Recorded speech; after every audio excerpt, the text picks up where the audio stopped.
Well, nobody seemed to have a problem with the fact that if you want to drive a car, you're legally required to have insurance. Mm-hmm. You know, if you wanna buy a house and have a mortgage, guess what? They're going to require you to have insurance. Okay. There's all these other areas in your life where, oh, you're required to have insurance because it's covering other people, but all of a sudden, because it's healthcare, people are saying like, well, now it's just me affecting me, so I shouldn't have to do it. Right. Well, you wanted the argument. Here it comes, because I will fight you on this. I will fight this all day long. First of all, when you make a choice to drive a car, you make a choice to buy a house. You make a choice to own those things. You're not making a choice to live. You're born here, you live here, that's it. So therefore you should not get stuck with a stupid bill, in order for the privilege of living here. That's what the healthcare comes down to. If I tell you that you have to buy new tires on your car once a month because that's the law of your city, you're not going to stay there. Well, and then this goes to what I mentioned last week, where I think this is where even people that were for the healthcare were upset, was they didn't get the public option, because that was supposed to be the public option was supposed to be like, okay, all these people who don't have jobs covering them, we're going to group them all together and get these phenomenal rates that even people who have jobs could opt out of their work, coverage and pay this coverage if they wanted to instead. Mm-hmm. But, whether, I guess it affected people because they felt like it was coming out of their pockets, where if they did things the way they normally did, which is just take it out of the taxes, well, then it's just, part of this general fund that they're always building, and you're just paying these taxes, and then they're paying for it that way. I mean, that's the way most countries that have health care for their people, it's paid for through their taxes. Right. So they're paying for it. You're paying for it regardless. It's just whether or not it's, you doing it directly or through taxes. And again, it just reminds me about the public option part, not getting done. I just thought that was a monumental failure. But when you're saying that, I could see you're definitely choosing to buy a house. You don't have to buy, but come on, in America, you're choosing to drive. Like where you live right now, how well are you going to get around if you don't have a car? I mean, that's pretty much, America's spread out, and the transportation system's only really effective in vertical cities. Dude, New York City. Let's go to New York City. But that's a vertical city. But that's what I'm saying. Most people don't drive, so they don't pay car insurance. Well, okay, so we both traveled, both within the U.S. and outside. Right. And one thing I definitely notice is where public transportation is really good, it's in vertical cities that have a lot of population on a small amount of land, because it's all vertical built. So it's rather a lot easier for them to get good transportation to get you within a few blocks of where you want to be.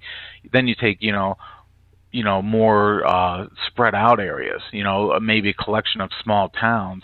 They don't even have public transportation that'll sometimes get you from one town to the next, or a sprawling metropolitan like Los Angeles, where, they have, public transportation. It may take you 3 hours to get what would have taken an hour in your own car, because you got to take all these different buses, but it's not effective. And then when they get you there, it's like, unless you want to spend another hour, it's like they often can't even get you near where you want to go. Yeah, but you're still talking all about choices, dude. You're talking all about choices. It's inconvenient to ride the bus.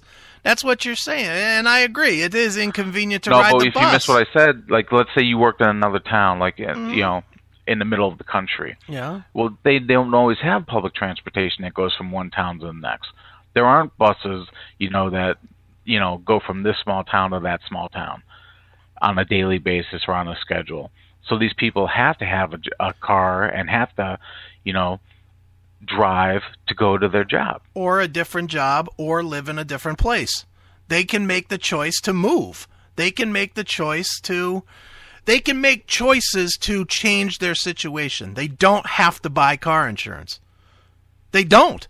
but you have to buy healthcare insurance. If you're born, you're buying it, and that's bogus. I guess I disagree on the car. The house part I'd agree on. You don't have to buy a house. I guess in America, no, this country's way too spread out not to have a car.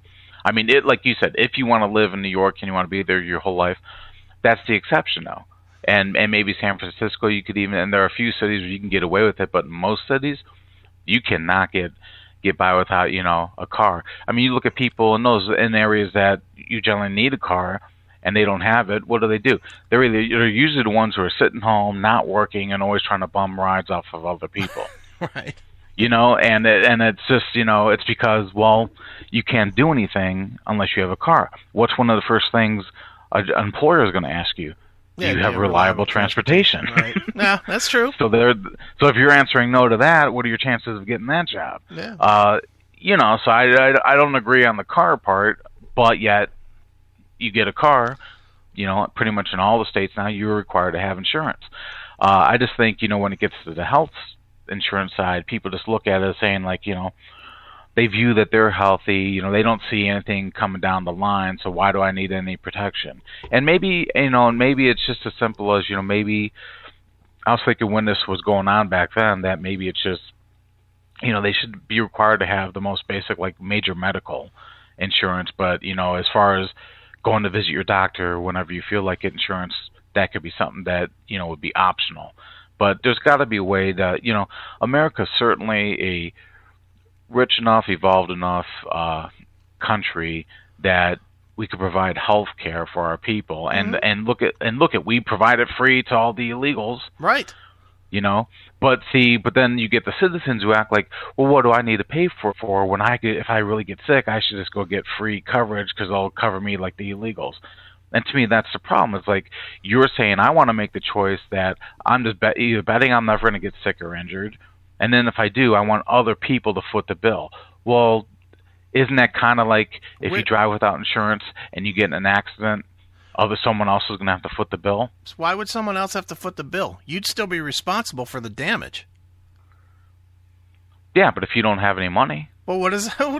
What ends up happening? The other person ends up paying for it, and basically, let's talk reality here. Not sit there and say like, oh, you could sit there and sue them even though they have nothing. Okay, fine. Now you can get a judgment. Right. Well, guess what? They don't have any money. Well, even a lawyer will tell you, good luck collecting. Right. Sure. No, I agree, dude. I'm not arguing the point. I mean, I honestly think that as far as healthcare specifically goes, what it should be is, first of all, even to go further than that, it should be tax based. Honestly, I honestly think it should be a tax based thing. Where it's paid for by the taxes. And that being said, to go back to the original point, I think the whole tax thing should be thrown away. I think this whole IRS BS, and I'm ready to swear because you're getting me angry, but I think that with the IRS is bogus. It doesn't work. It's never worked. It's not worked since they put it into place in the 20s or 30s, whenever they enacted it. What they need to do, eliminate the tax code completely and just do a 40% flat across the board, no matter who you are, no loopholes, no benefits, no nothing. 40% across the board on anything you purchase, not anything you make. If you want to hoard all your money, Go ahead, hoard all your money. Keep every penny of it. But if you spend money, if you want to buy a car that costs $1,000, you're spending $1,400. Period. But how do you come up to that percentage? How? Because the current tax rate on the average person it ranges anywhere from 28% to 43%. So I'm rounding upward toward the top of that line and saying 40%. Everybody.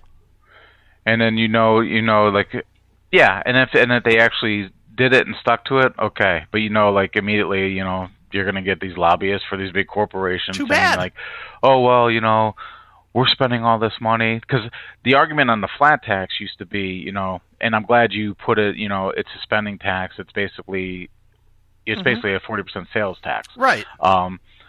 That's one way, because the second you said flat tax, I was immediately getting reminded of all these arguments I've had where people are like, oh, so they should just make it a flat tax. Now I said, the tax and the rate isn't the issue. Mhm. It's what is taxable income. And people used to always seem to miss that. Like, oh, just like whatever you make, it's that. Well, what is income? You know, if you're self-employed or have a company, you know, and you are making chairs, you know, Right. is the wood you buy and the screws you buy, are those deductible, are allowed to be deducted before you know, put out the chair? Like when you sell it, you get to deduct the cost of what it made, you know, cost you to make it. Right. Or is it just any money that comes in? And then as soon as people start making like, well, I guess they could take this out, I'm like, and that's the problem right there, is it's not, you know, the rate, it's the what is the taxable income? Is it just any money that comes in, or whatnot? The rates is just mathematics. Right. So I always found it interesting that everybody gets caught up on the rates. Now, but yeah, if you're a spending tax, yeah, you know, I'm sure you're right. It would be fair in a sense that, you know, if everyone just had to pay it and it was just a single tax, and then I assume that under your 40% tax rate, this is the federal government collecting it, and then they're doling out a portion of it to all the states. Yeah. Yeah, the same way that it should work. The way, I mean, if you just take basic numbers, if you take 40% of every single dollar that is spent in the United States, every dollar that's spent, you take 40%. You're going to tell me that you could not fund the states and the federal government? That's ridiculous. If you say no. Is it? Yes. Because you just told me that you came to that rate based on that was kind of the average that people pay, and are they funding everything correctly now? Well, but they're stupid. but they're dude. Oh, but that's a separate issue, right? Yeah, that's a totally separate issue. Is, you know, you're putting whether or not they actually do what they're supposed to do with the taxes properly. Well, that's yeah, something well, that's different. And that goes to our conversation last week of you gut the government in the first place. You get rid of all of the excess, and you make it a smaller government. And that's one way that you do it, is by not, you know, if you didn't have to have first of all, if you didn't have all these lobbyists in there, you wouldn't need as many people for them to be lobbying. So that would cut 9/10 of the corruption out of the system. And what you're going to be left with is, you know, actual public servants that are, you know, a smaller group of public servants whose only obligation is to keep the government running. The government is so out of control with stupid groups and organizations and sub-organizations, and, you know, that's where all the money goes. Just what you're touching on right there just reminded me. This was, you know, something else that I always said, you know, they have to give the power somehow back to the people. I would call it power to the people. Mm-hmm. Right. But in the fact that, yeah, eventually, you know, I actually think that they need, except the one flaw I'm going to say up front, you know, before I even say this, is I'm just not sure that all of the American public would want to have to pay attention to all the issues. But ideally, you know, politicians should be up there not just doing, you know, our Congress and all these, they shouldn't just be doing things saying that it's for our good. You know, there's very little that the government should have to do. You know, obviously, if you get attacked, you know, you have to have a way that they can react, you know, without having to go take a vote for the whole public. Do we want to react to this, you know, and protect? There are certain, you know, a certain limited amount of things that the government should just have, you know, the availability and the immediate access to do.